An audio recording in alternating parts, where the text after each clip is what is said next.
Na san kana amfani da WhatsApp a wayanka, so inda kana amfani da WhatsApp so zaka iya sauraron wannan tip din saboda at least maybe zai iya amfanan ka.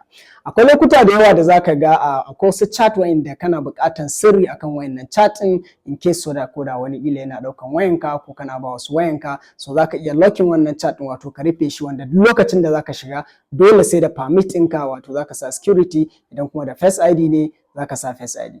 So abinda kawai zaka yi kana shiga cikin WhatsApp ɗinka, muƙaddara wannan number ne mai FX plus ɗin nan wanda zaka rike so ka sama security ka ɓoye shi, kawai zaka yi holding akai ne. So kana yin holding zaka yi ƙasa kun ga gashi nan lock chat, then sai ka taɓa lock chat. So idan akwai security a wayanka zai ce ka sa security din, in Face ID ne kamar yadda kuka gani kawai zai ɗauka Face ID ɗinka. So yanzu if you are looking for that number, kawai abinda zaka yi shine misali sai ka search number, gashi misali na sa mishi FX plus. So yanzu kana taɓa FX plus ɗin zai nema ka sa wannan ID din sannan ya buɗe. Idan kuma password ne zai ce ka sa password, in kuma thumbprint ne zai ce ka sa thumbprint.